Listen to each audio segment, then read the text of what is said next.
So now we need to talk a little bit about capital assets and long-term liabilities because, as you probably recall, those weren't appearing in those funds.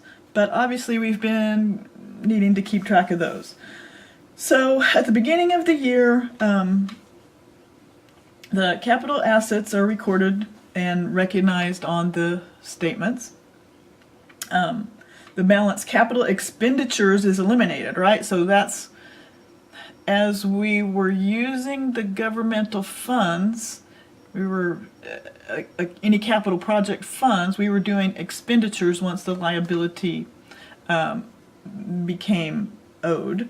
And so we had these capital expenditures. So now we sit down and we change expenditures to the actual asset, because that's what it was. If it was a capital expenditure, not all expenditures are for capital, but if it was a capital expenditure, you turn it into an asset.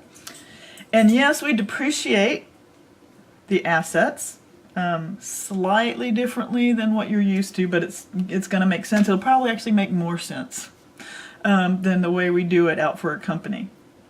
And the proceeds from sale of capital assets gets eliminated, and that asset gets off the books. And here's the example for those. Put the capital assets on the books at the beginning of the year. Then, as the adjusting entry at the end of the year, you put those the rest of the capital assets on the books. This is how you do depreciation expense in governments. Kind of more like you would think. Depreciation expense, capital assets. No accumulated depreciation. And if you sold a capital asset, you take proceeds from the sale of asset, which was previously recorded as a credit, and then you credit the asset and credit the gain on the sale. So that way you're moving that asset off the books. And of course we got to deal with long-term debt. So the long-term liabilities, they're recorded on the worksheet. Then bond proceeds now becomes a bond liability. Eliminate the balance expenditure. So if during the course of the current year a bond expenditure was made, it just needs to reduce the liability. It's like a payment made on the bond, but we called it an expenditure under modified accrual, so we need to take it out of that liability because we no longer owe it. And amortize any premium or discount on a bond. Here are example journal entries for those. So net position beginning of the year, bonds payable. So you increase liabilities with credit. So here we're taking that bond expenditure, that bond proceeds that we got in, that was in the fund, and we're going to take it out of the net position and stick it in as a liability. Proceeds from sales of bonds, proceeds from bonds premium, bonds payable, bond premium. So bonds payable expenditure is showing that we've paid that bond. So we've reduced that bond payable, reduced that liability with a debit, and same thing, if there was a premium, took care of that. What else might happen? Well, I know it's been a while since we talked about it, but you may recall that if people didn't pay their property taxes within 60 days of the end of the year, we called that a deferred inflow of resources. So we may need to deal with that. Expenses may need to be accrued. Remember, under modified accruals, we don't accrue the expenses, but we may owe some employees something, that they've worked, or they have some absences that are going to be compensated. So we need to recognize that expense, even though we don't do those things under a modified accrual.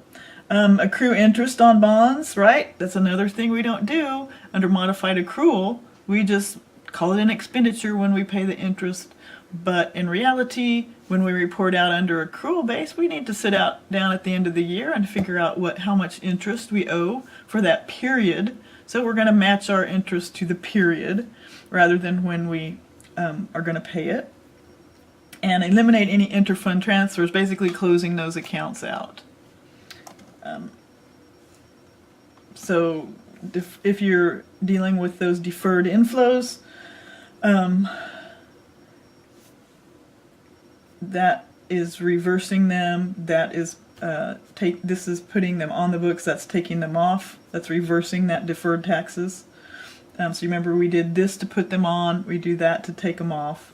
To get rid of the expenditure and the liability for we have to increase the liability for compensated absence. So this is accruing salary for employees. You could have some other things you have to accrue, and this is how you do it. You take it out of expenditures and put it down as a liability.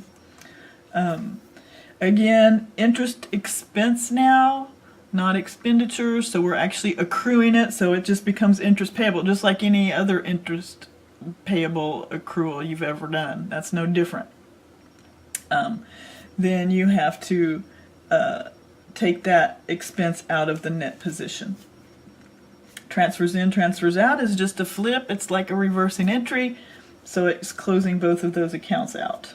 That's all that does. Now they'll have zero balance. Internal service funds. So remember, we need to move internal service funds on the worksheet over to governmental funds, right? Because they're more like governmental funds than they are enterprise funds. But we account for them with accrual basis, right? So we've been keeping them under the accrual basis, so we just move them straight over to that worksheet.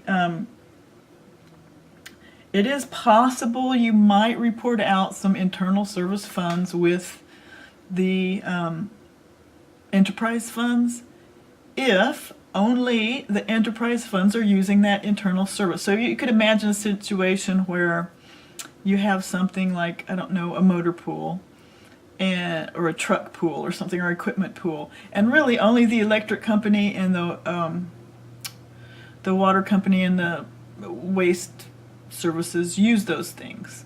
The courthouse and the police department, they don't use those things. So those are governmental, and they just don't use that. So you could report that instance out in the proprietary funds. But typically, your printing services, most of your motor pools, purchasing, janitorial supplies, those things typically get moved to the governmental activities because that's really what they are.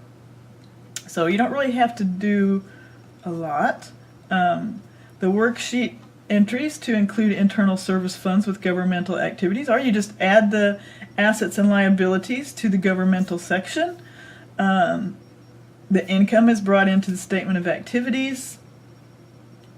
You change governmental expenditures by the amount of the internal service fund net income. And you eliminate any interfund activities just like we did before. So they would look like this.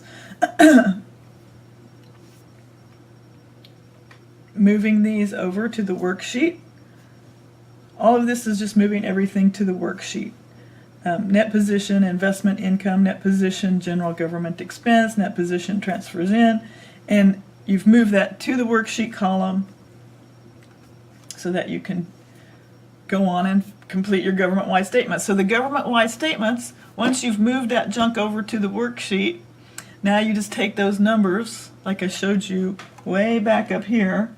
Now we're just going to take these balance numbers, right? So all those transactions, we're getting these in the worksheet. Then we take these balance numbers and we prepare the statement of net position and statement of activities. There's not a cash flow statement for government-wide. So when I come back, we'll talk about those statements.